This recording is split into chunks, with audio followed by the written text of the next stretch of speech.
Combat sans relâche avec notamment Réaction 19. Et en tant qu'avocat qui vient de faire triompher devant les tribunaux Madame Vonner face à l'infâme Karine Lacombe, il s'agit de Carlo Brusa. Merci beaucoup. Merci.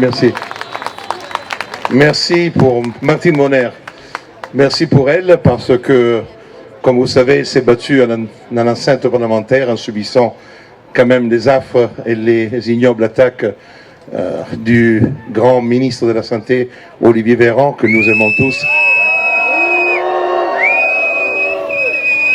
Merci pour elle, merci pour celles et ceux qui ont le courage de se battre contre vent et marée, à être parfois une voix seule face à la doxa, à cette puissance mise en place par le pouvoir et les élites. Pourquoi je suis là aujourd'hui? Alors certains disent, quelle surprise! Je pense que la surprise est pour celles et ceux qui ne savent pas et qui ne connaissent pas les idées que nous portons. Des idées qui sont proches de celles de Florian Philippot. Réaction 19 n'est pas un parti politique. Est une association qui se bat depuis 4 ans en faisant du droit.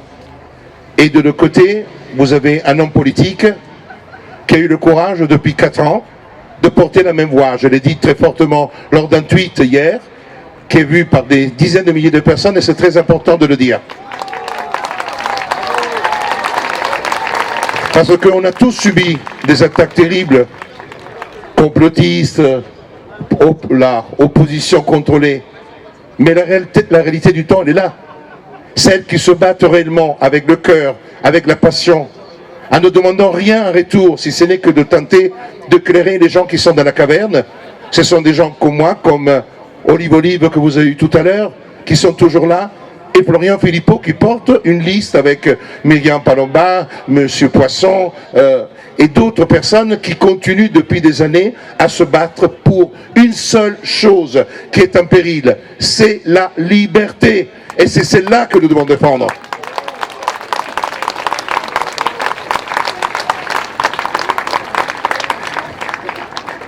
La liberté d'expression, la liberté d'aller venir, la liberté de faire ses propres choix médicaux, la liberté contre une vaccination obligatoire, parce que c'est ça, nous ne sommes pas des anti-vax, nous ne sommes pas des scélérats, nous sommes des personnes qui demandons simplement à dire oui ou non à quelque chose. Eux, ils veulent nous asservir et nous voulons rester libres des sujets de droit et pas des objets de droit.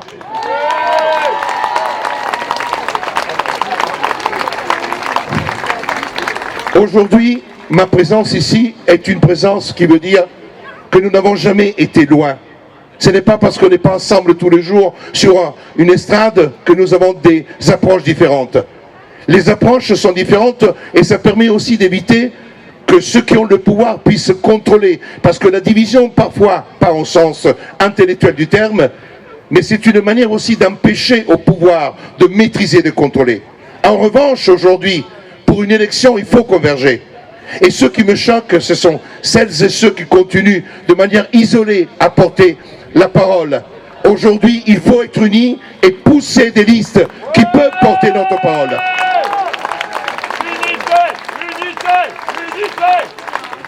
Convergence, unité de valeurs, et je terminerai sur ça pour bien montrer que aujourd'hui ma présence ici est la présence aussi de tous celles et ceux qui se battent avec Action 19 pour la liberté. Je n'ai demandé l'autorisation à personne pour être ici, parce que je suis libre de faire ce que je veux. Parce que ce que je ne veux pas qu'on m'impose, je n'impose pas aux autres. Mais ce qui est très important, quand on a la possibilité de mettre dans l'urne, pour une fois, un bulletin de vote de quelqu'un qui était loyal depuis des années, et nous avons la possibilité de le faire là, le 9 juin, la pire des choses que l'on peut faire, c'est s'abstenir, parce que cela serait interprété comme une défaite. Alors que nous devons gagner le 9, ça veut dire quoi?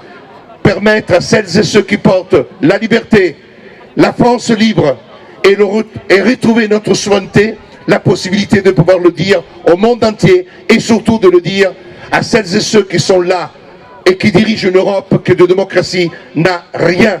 Ce n'est pas une démocratie, c'est une dictature d'une élite qui entend opprimer et détruire l'individualité et le sujet.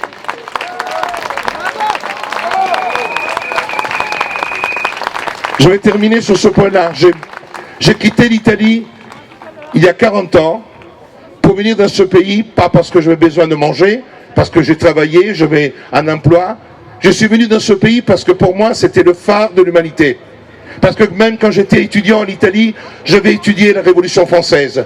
Et je connaissais avant même d'arriver en France le 26 août 1789 et les 17 articles de la Déclaration des droits de l'homme. Et des gens me disent, mais pourquoi aujourd'hui, des fois, tu parles mal de la France? Non, je ne parle pas mal de la France. Je parle mal de celles et ceux qui veulent détruire les valeurs de la France. Parce que la France est belle. La France est un pays de gens révolutionnaires qui ont du courage, qui sont des Gaulois réfractaires. Et merci à ces Gaulois réfractaires qui sont aujourd'hui peut-être dans un parti qui s'appelle les Patriotes. Merci, vive la France, merci à vous tous.